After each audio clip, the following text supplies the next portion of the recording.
Parce que c'est notre projet. Je traverse la rue, je vous en trouve, ils veulent simplement des gens qui sont prêts à travailler. Il y a dans cette société une majorité de femmes.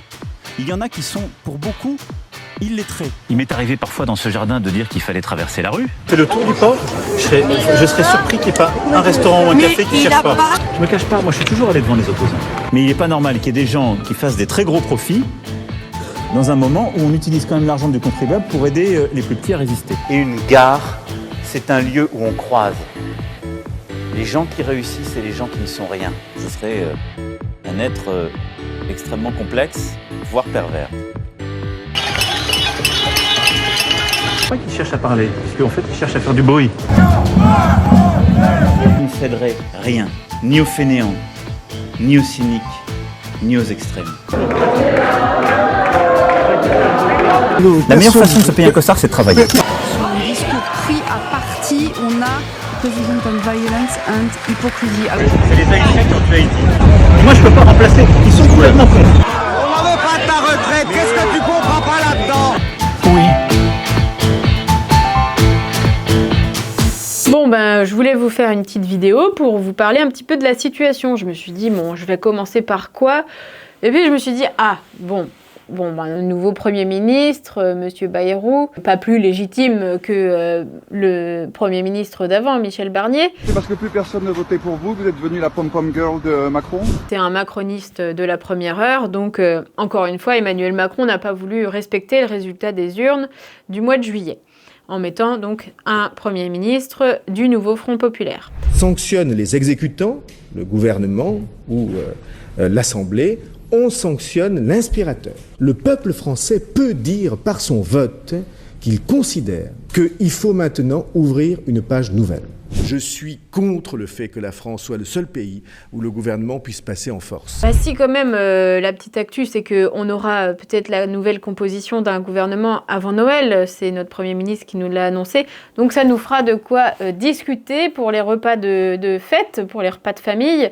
Motion de censure ou pas motion de censure. Moi, je suis plutôt d'avis de censurer ce gouvernement Bayrou, j'allais dire Barnier. Il n'est pas plus légitime. C'est un Premier ministre qui avait parrainé Marine Le Pen en 2022. Je ne sais pas si ça s'appelle extrême droite, mais vous n'êtes pas sûr que c'est l'extrême droite? Il y a des forces... Des patriotes souverainistes nationaux. Ça, c'est le meilleur de l'année. Qui cumule les mandats et qui souhaite garder son mandat de maire à Pau. En même temps qu'être Premier ministre. Moi, localement, tous les maires que je rencontre me disent que être maire, ça prend du temps si on veut bien faire, bien mener son mandat. Donc je ne vois pas comment le Premier ministre peut à la fois bien s'occuper de la ville de Pau en étant maire et bien s'occuper de la France en étant Premier ministre. Pau, c'est en France. Vous n'êtes jamais là, monsieur le maire. Honnêtement, vous êtes là ce soir, bien sûr. Vous êtes en représentation, mais nous savons tous que vous n'êtes jamais là. Et puis à côté, vous avez notre président de la République, Emmanuel Macron, qui ne respecte pas la démocratie, le résultat des urnes du mois de juillet, puisqu'il refuse catégoriquement d'avoir un gouvernement de gauche, du nouveau Front populaire. Je sais bien que certains sont tentés de me rendre responsable de cette situation. C'est beaucoup plus confortable. Je n'assumerai jamais l'irresponsabilité des autres. Dernièrement, là, vous avez pu voir dans la presse, dans Le Monde précisément, un article, une enquête qui fait état des expressions du président de la République, des expressions qui sont plutôt choquantes, des expressions racistes, en disant qu'à l'hôpital, on trouve que des mamadous, des expressions homophobes, des expressions sexistes. Je pourrais aussi revenir sur son déplacement à Mayotte, où il a été plus que méprisant et condescendant à l'égard des Mahorais et des Mahoraises. Je suis pour rien pour le cyclone, vous pouvez le reprocher, c'est pas moi. Est-ce que vous êtes content d'être en France? Parce que si c'était pas la France, pour vous dire, vous seriez 10 000 fois plus dans la mer.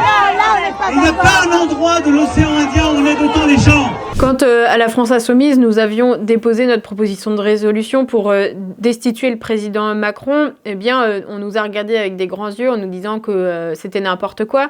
Eh bien, finalement, visiblement, l'idée fait son chemin puisque plusieurs, même à droite, commencent à dire qu'aujourd'hui, le problème, c'est Emmanuel Macron et qu'il devrait démissionner. Malheureusement, que la question de sa démission sera posée. Quand il y a une crise politique, qu'est-ce que faisait le général de Gaulle? Et lui, il a eu le courage de démissionner. Et que 64% des Français sont pour la démission d'Emmanuel Macron. Macron,